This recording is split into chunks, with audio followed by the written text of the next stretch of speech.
Last month मेरी graduation complete हो जाने के बाद जब मुझे कैंपस प्लेसमेंट नहीं मिला तो मैं काफ़ी परेशान हो गया। एजुकेशन लोन, घर का खर्च और खुद कुछ कर गुजरने का सपना जो मैंने अभी तक देखा था वो मेरे सामने ही टूटता जा रहा था। मैंने कई कंपनीज में ऑनलाइन ही जॉब के लिए अप्लाई भी किया, लेकिन मुझे कभी भी किसी भी कंपनी की तरफ से कोई जवाब नहीं मिलता। मैं अब होप खो चुका था। मुझे समझ नहीं आ रहा था कि अब मेरा क्या होगा। तभी एक दिन मेरे कंप्यूटर पर एक ईमेल आया, एक जॉब ऑफर का मेल।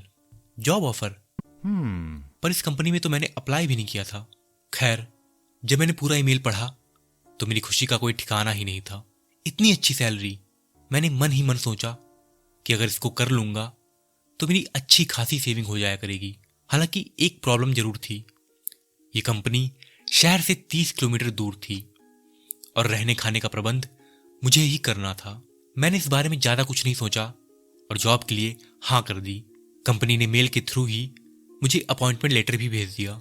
अगले दिन ही मैंने जानकारी इकट्ठा की और मुझे पता चला कि इस कंपनी से लगभग 8 किलोमीटर दूर पर एक पुरानी रेजिडेंशियल बिल्डिंग है जिसे मैं रेंट पर ले सकता हूँ। हालांकि लोगों ने बताया कि बिल्डिंग काफी पुरानी होने के कारण कोई भी वहां पर ज्यादा दिन रुकता नहीं है। मैं अगली सुबह ही उस बिल्डिंग पर पहुंच गया। मैंने अपने कमरे की बुकिंग कॉल पर ही कर ली थी, लिहाजा मुझे बस अपना सामान ही शिफ्ट करना रह गया था। बिल्डिंग वाकई काफी पुरानी थी। दरवाजे और खिड़कियों की हालत काफी खस्ता थे। ऐसा लग रहा था जैसे इस बिल्डिंग में 100 सालों में कोई रहने ही ना आया हो। पर मुझे इन सबसे क्या, मुझे तो बस ठहरने के लिए एक जगह की तलाश थी जो मुझे मिल चुकी थी। शाम होने के साथ ही बाहर मौसम का मिजाज बिगड़ने लगा था।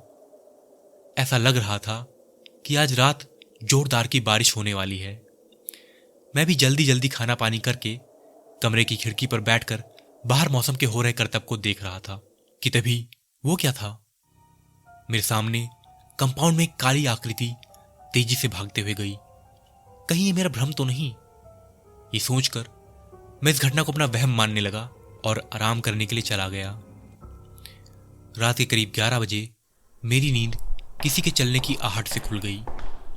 ये आवाज रूम के बाहर से ही आ रही थी, पर लैंडलॉर्ड ने तो कहा था कि यहां मेरे अलावा कोई भी नहीं है। मैं तुरंत उठकर बैठ गया और ध्यान लगाकर बाहर से आ रही इस आवाज को सुनने लगा। ये पैर चलते हुए सीधे मेरे कमरे के गेट के बाहर आकर रुके। फिर गेट के उस पार से उसने कुछ ऐसा बोला जिससे मेरे रोंगटे खड़े हो गए। गेट के उस तरफ से आवाज आई,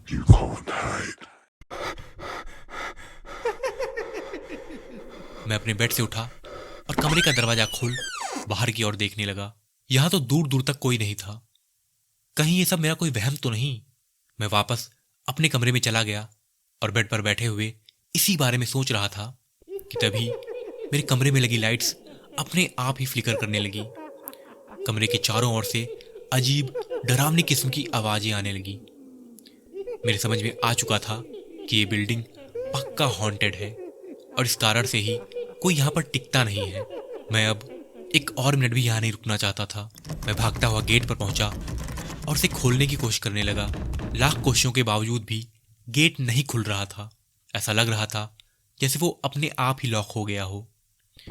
तभी मेरे कमरे की दीवारें अपने आप ही मेरी तरफ बढ़ने लगी। ऐसा लग रहा था जैसे वो मुझे कुचल के अपने अंदर ही दफन करना चाह रही हूं। मैं जोर जोर से रोने लगा और उस अदृश्य शक्ति से अपनी जान की भीख मांगने लगा। लेकिन मेरी लाख गुजारिशों के बावजूद भी ऐसा लग रहा था कि वो मुझे जिंदा छोड़ने के मूड में तो बिल्कुल नहीं है। तभी कबर्ड पर रखी हुई एक पुरानी किताब उड़ते हुए ठीक मेरे सामने आकर गिरी। देखने से किताब किसी जादू टोने की लग रही थी। मैंने जैसे ही उस किताब को अपने हाथों में लिया, कमरे की दीवारें अपनी जगहों पर रुक गईं। मैंने उस किताब को खोला, तब मुझे मालूम हुआ कि ये किताब इस घर में रह रहे भूतों से बचने के लिए है। उसमें दिए हुए चैट्स को पढ़ने से ही इस घर की आत्मा मुझे इस घर से बाहर जाने देगी। मेरे चेहरे पर अब एक खुशी थी, खुशी इस बात की कि मैं बच जाऊंगा। मैं झट से किताब में दिए हुए चैट्स को पढ़ने लगा। चैट्स पूरे होने पर कमरे में एक अलग तरह की शांति छा गई थी। मुझे लगा कि अब मैं बच गया। तभी कमरे की दोनों दीवारें मेरी तरफ एक तेज गति के साथ बढ़ी और मुझे अपने अंदर समा